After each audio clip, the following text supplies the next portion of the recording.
You're listening to Stand Out, Get Noticed, episode 245.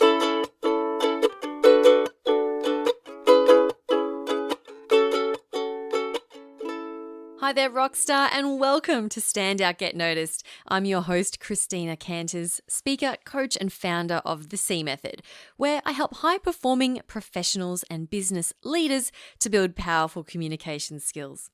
To learn more about my one-on-one coaching, group courses, and corporate training programs, visit thecmethod.com.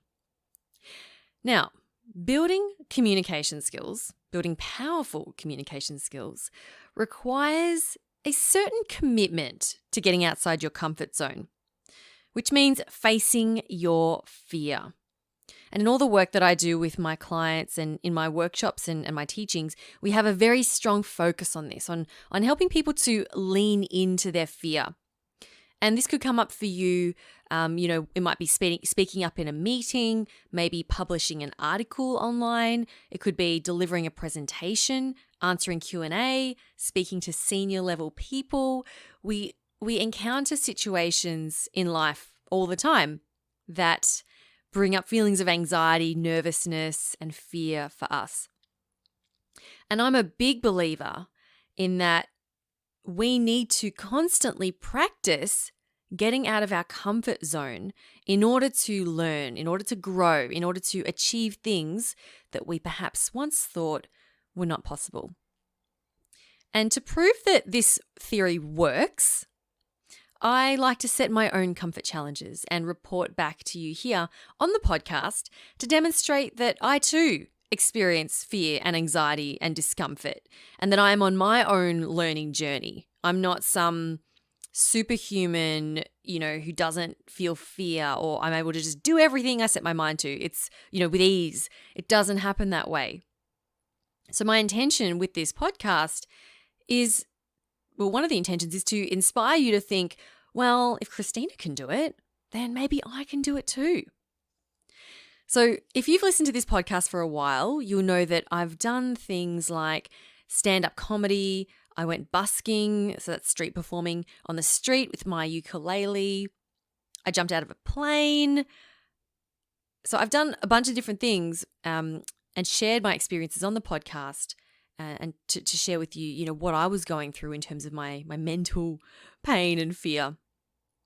And as you can see, your comfort challenge does not have to be restricted to the work context, right? Getting out of your comfort zone is getting out of your comfort zone.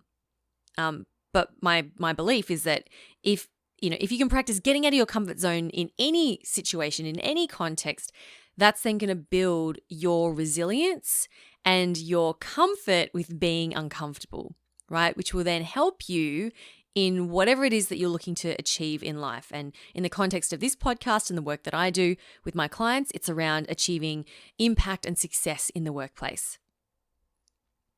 So in this podcast, I'm going to share with you another one of these experiences that I had recently.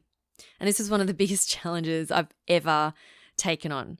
And it was to complete a 10-day Vipassana silent meditation course. And I've mentioned this before on the podcast, and I'm sure some of you are like dying to hear how it went. And it's taken me a little bit of time to distill my thoughts and really process everything that happened. And I still don't think I've fully processed everything, but I'm going to share with you in this episode what my experience was like. I won't be sharing all my lessons that I learned because there were so many, and I am going to be leaving some of those for future episodes. Okay, so keep an ear out for that. Now, please note what I'm about to share is very personal and specific to me and my experience. Many people who do Vipassana, or everyone who does Vipassana, experiences it differently. Okay, so I would actually recommend, if you're planning on doing Vipassana in the near future, I would suggest maybe not even listening to this episode, because I don't want to plant a preconceived idea in your head as to what it's like. Now, even if you are wanting to give it a go, of course, if you want to listen, go ahead. But just a pre-warning that I don't want you to listen to this and then go, oh, that's exactly what it's like. That's how I'm going to experience it, because it absolutely won't be. All right. So this is my experience. If you've never heard of Vipassana before, or you're not sure what it's all about, here's the premise. So for 10 days, you go and you live at a Dharma meditation center, and you learn the Vipassana meditation technique. And I'll go into that in a moment as to what that is. You observe noble silence during the 10 days. So no talking or communication with the other students. This includes no eye contact, no gesturing, no writing notes to each other. You can speak to the meditation teachers if you have questions about the technique. You speak to them in private. And you can also speak to the manager, if you have any issues with, your room or the food or whatever, like general stuff. But you're absolutely not allowed to make any contact with the other participants. You're also not allowed to read or journal or write or listen to music or do yoga or any form of exercise apart from walking.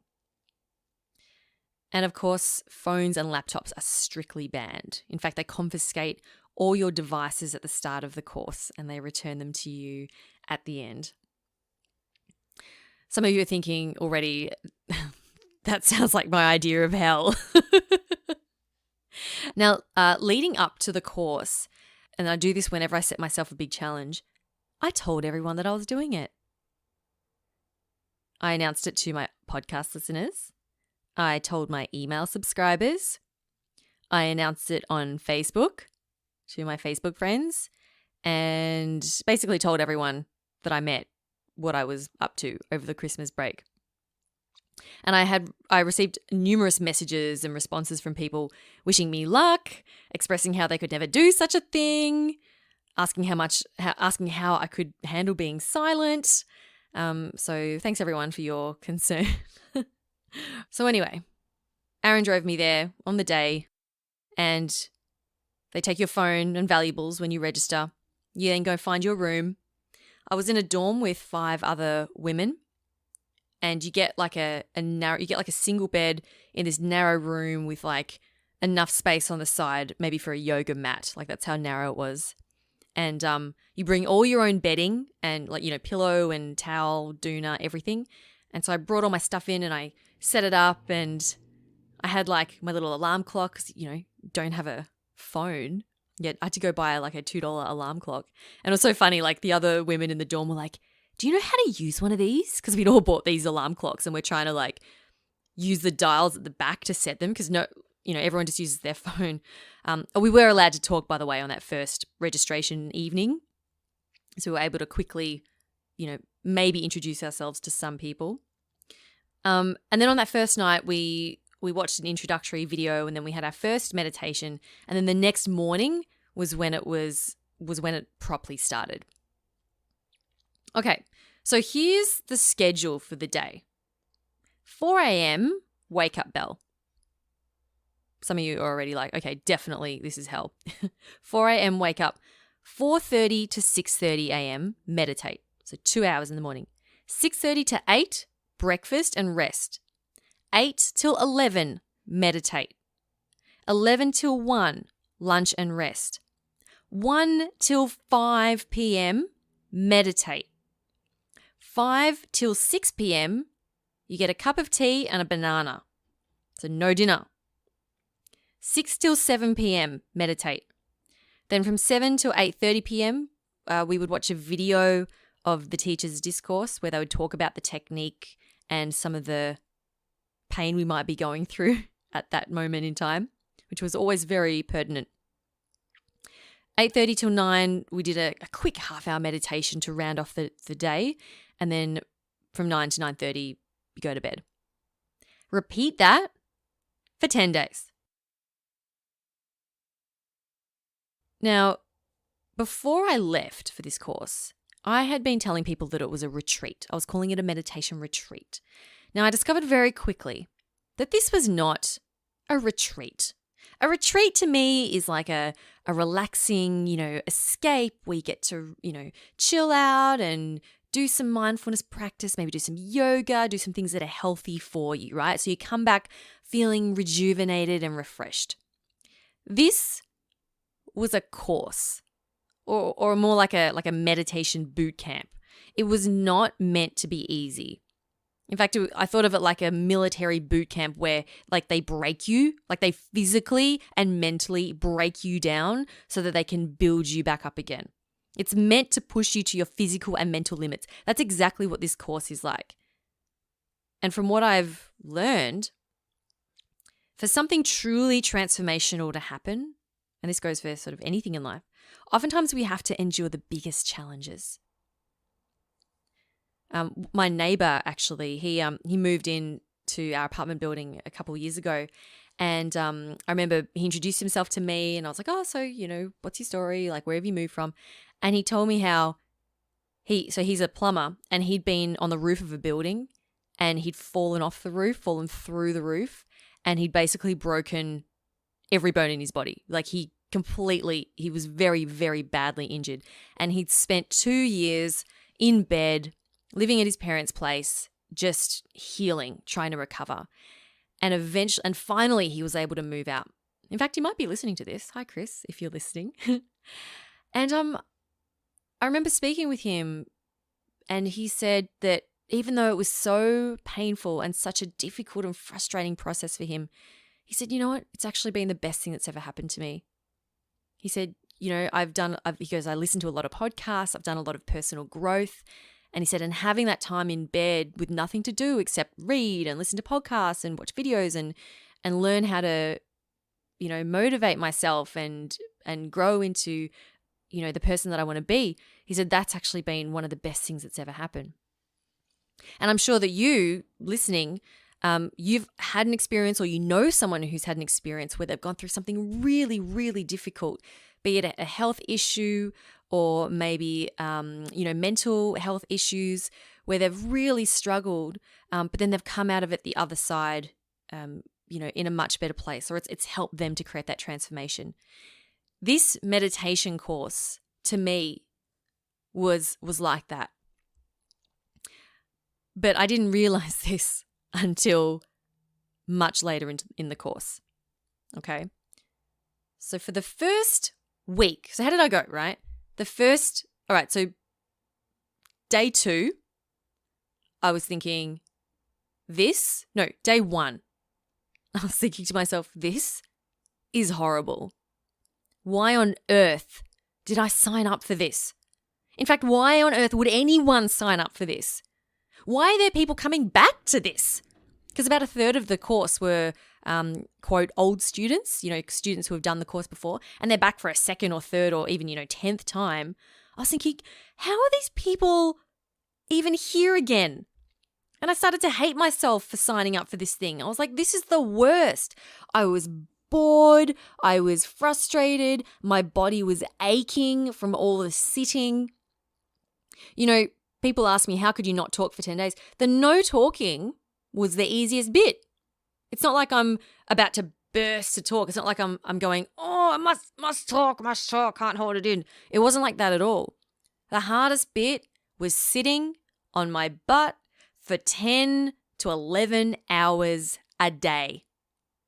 And for those 10 and a half hours, sitting there with my eyes closed, trying to focus on one thing at a time. For the first 3 days, here's what you do. You sit and you focus on the sensation that your breath makes coming out of your nostrils and landing on your upper lip. That is all. You literally sit there for hours focusing on breath, in and out, landing on your upper lip. The tedium meant that I was a mess on the inside. My mind was screaming at me, and when it wasn't screaming at me, it was falling asleep, and I kept trying to not fall asleep and wake myself up with a start. I noticed my mind telling me, Christina, you need to move. My knees were sore, my back was sore, my butt was sore. And I would think to myself, oh, I'm not going to be able to walk after this. I'm going to have to crawl out of this meditation hall. But then at the end, miraculously, I would be able to just get up and walk out, which was I was like, oh, okay. But it all hurt. In fact, my shoulder hurt. I was like, why is my shoulder hurting? I'm sitting down. This doesn't make sense. On day 2, I asked for a chair. They have these little chairs without legs, so it's like a back and a seat. And I asked for it. They give it to me. And then later on, they take it away from me. They say, oh, we weren't supposed to do that. And you need to take it up with the teacher. So I go and ask the teacher, and the teacher says, do you have knee problems? I said, well, I do now. Having been at this course for 2 days. And she said, did you have knee problems before the course? And we actually take a vow of not being able to lie. You know, you're not allowed to lie on the course. So I said, okay, no, I didn't have knee problems before the course. And she said, okay, just try without the chair. And I learned later that all the pain that we're in and all of these challenges were part of a larger lesson being taught. But at the time I just thought, well, that's really mean, right? So there's a lot of mental pain going on. And I'd sit there in the silence, and this was like a deathly silence. Like you could, people say you can hear a pin drop. I could hear my neighbor's tummy rumbling. I could hear every single internal bodily movement that people were making. That's how quiet it was. And I would like slit my eye open a little bit and like furtively glance around the room, and everyone's there like perfectly still, like a statue, seemingly in complete peace. And I think to myself, how is no one else in pain? Am I the only one going through this? Is anyone else's back hurting? Like no one's shifting around. Like no one seems to be in pain. What's wrong with me? Am I doing it right? Again, another lesson to be learned that I will address in a future episode. So I put up with the pain. I put up with the sore back. And on day two, at the end of day 2, I would be exhausted, and I'd pull myself back to my bedroom, and I would think to myself, oh my God, I still have 8 days to go. And then on day 3, I would exhaustedly pull myself back to my bedroom, and I think, I still have 7 days to go. And it just seemed like so far away, so long. Because here's the thing, when you have 0 distractions, when you are 100% focused in the moment, purely focusing on one thing, time goes by incredibly slowly. Incredibly. And this is something that I would actually like to bring more of into my day-to-day life, because you know how normally we think, oh, time flies, right? Oh, there's never enough time.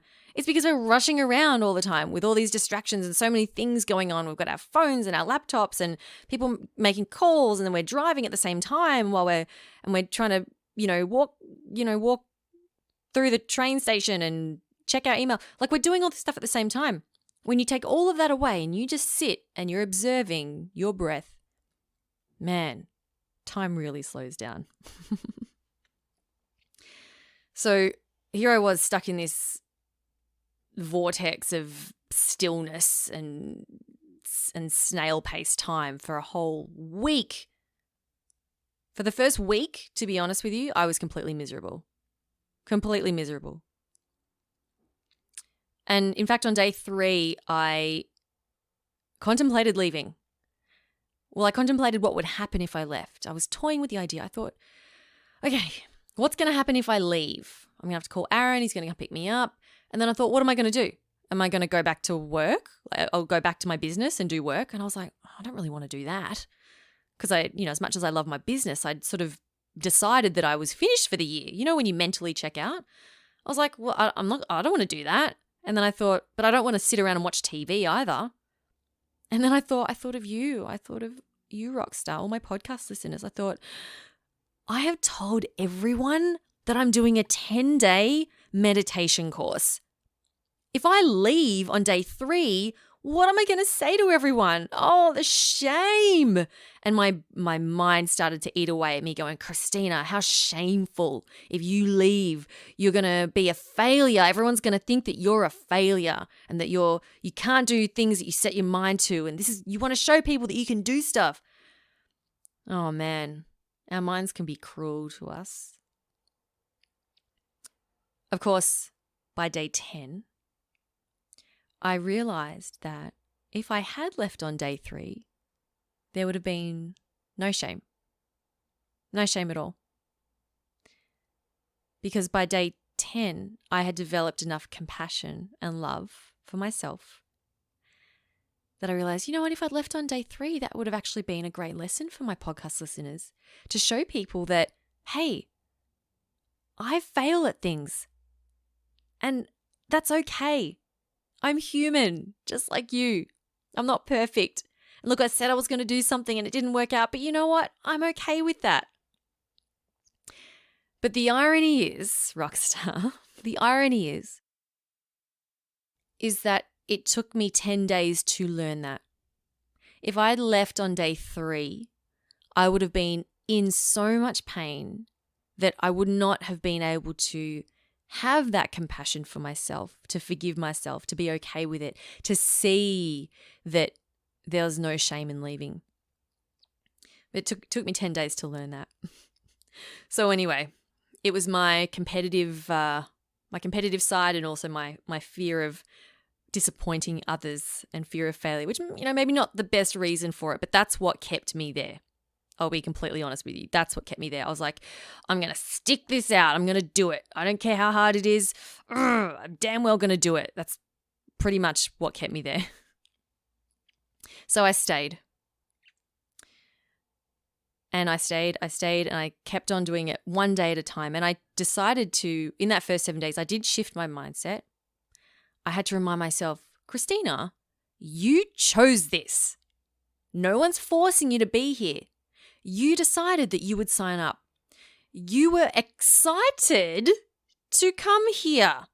And I thought back to where I was in November and October thinking, only 6 weeks to Vipassana. I was literally counting down the weeks. And I thought to myself, why are you, complaining internally so much now?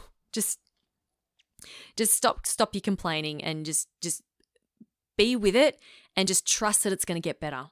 And I had to force myself to think that, just trust it'll get easier. Of course, it's going to be hard at the start. It's going to be okay.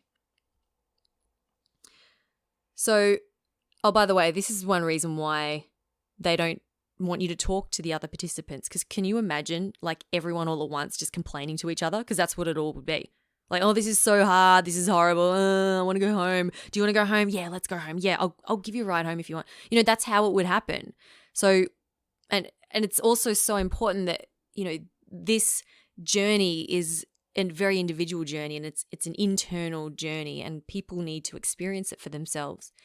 So again, I reiterate that this was my particular experience, but it's going to be very different to yours. You might be Zen from day 1, in which case, great. You may not be Zen at all.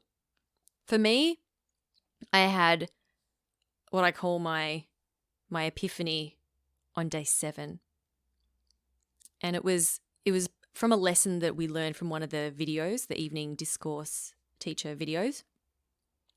And I realized, I'm going to go into more detail on this in a future episode, but essentially I realized that I was creating my own misery. I realized, Christina, no one here, not even the circumstance, this place, the people, nothing here is, the meditation, nothing here is making you miserable except yourself. And as soon as I realized this, I thought, I can actually choose to not be miserable right now. And with that, I'm not going to say I became super happy. I wasn't, skipping around the grounds, but I felt this weight lift off me and I felt much more at peace and content with where I was at. And for the next few days, even though it didn't get any easier in terms of the meditation, I was still in physical pain, I was still getting really bored in the meditation sessions. I was still trying not to doze off, but I wasn't experiencing a deep level of unhappiness. And so by the time I left on day 10, I was like floating on a cloud. I was super zen and I was tingly all over. It's interesting when you focus on nothing but your own sensations on your body. Oh, I didn't mention this before. So for 3 days, you focus on your breath. From day 4 onwards, you then expand that focus of awareness and you do like a body scan where you start at the top of your head and you scan through your body and feel the different sensations. So whether it could be like a cool breeze, it could be pins and needles, it could be itchiness, it could be, numbness. And I felt that when my feet went numb. But what it's about is it's about observing those sensations and not reacting to them. So if I feel pain in my knee, instead of going, oh, my knee hurts, it's horrible, I wish my knee wasn't in pain, I just go, I'm observing pain in my knee. If you have a cool breeze on your cheek, you don't go, oh, that breeze is so nice, I wish it would stay. Oh, where did it go? No, come back. That's because that's also a reaction. You just go, cool breeze on my cheek. And you just notice it, and then you notice how it comes up and then it passes. Again, there's a lot in there that I won't go into in this episode, but will in future ones. And then finally on day 10, the silence actually lifts at about 11 a.m. and you're allowed to talk to your participants, which was super fun because it was so nice to be able to speak to people at the end, because you feel like you know someone. You've been living with them for 9 days, and you know what they look like, you know their bathroom habits, you know all of their outfits that they wear, but you actually know nothing about them. So that was really lovely to be able to speak with them. So the aftermath, coming back, what happened with me, and I have heard that other people have this as well, is that you come back and it does take time to readjust back to normal life, as you can imagine. I was very sensitive to everything. So sounds were extra loud. I noticed all sorts of sensations on my, on my body, on my skin. Touching my phone was weird. Like I was like really, it was like I was, like tripping out, looking at my phone going, ooh, look at those buttons. And typing on my laptop, I was like, ooh, listen to the noise the keys make. And I was very, intentional and focused on touching the keys. So it's like little things like that where you come back and I was like speaking really slowly. I was just much more, super zen, super calm, which was cool. But then one of the first things that Aaron and I did was we watched an episode of The Mandalorian, which is the new Star Wars series on Disney Plus. And we recently had bought a new sound bar, like one that gives you cinematic sound. And I don't know why, but we decided we would watch that, and it just blasted this, like all these fight scenes and spaceships flying around. And I was like, I had my head under the blankets. I was like, I can't do this. It was just too much. So it is something that you need to be prepared for, that you do need time to readjust back into normal life. And I must say that I mean, by now it's been a month, actually, exactly a month today that I got back. And I think I'm pretty much well adjusted back. So, in terms of the learnings, I'm going to share them with you in a future episode or in future episodes. But I guess to share, did I think I got a lot out of it? I absolutely did. People have asked, would you do it again? And it's funny because I asked myself that question every day on the course. I kept asking myself, would I do this again? And for the first 5 days, I was like, hell no. No way, never going to do this again, never, Then on day 7, I was like, maybe I could potentially do this again. Then on day 10, I was like, yeah, I'd probably do this again. And so I could start to understand why some of the older students have done it, multiple times. So, maybe not for a few years, but it would definitely be on the cards for me. So that was my 10-day Vipassana meditation course experience. Definitely one that pushed me way out of my comfort zone in ways that I could never even imagine. I learned things that I didn't even realize I needed learning, which is incredibly powerful. And I can't wait to share some of those learnings with you in future episodes. Now, quickly before I leave you, if you have experienced Vipassana, I would love to hear, how it was for you. Connect with me on LinkedIn. Send me a message, Christina Canters, or send me an email, cc@thecmethod.com. I would love for you to join in on the conversation, and I'd be super curious to hear what it was that you got out of it as well.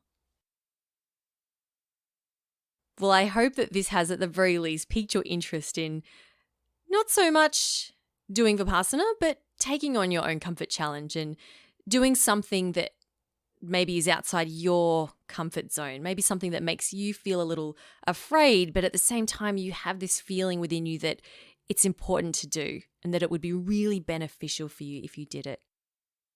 So I will see you, I'll talk to you next week, Rockstar, and I'll be sharing with you some of my lessons from Vipassana. In the meantime, have a fabulous week, take care, and I will talk to you then. My name's Christina Canters, and this has been Stand Out, Get Noticed.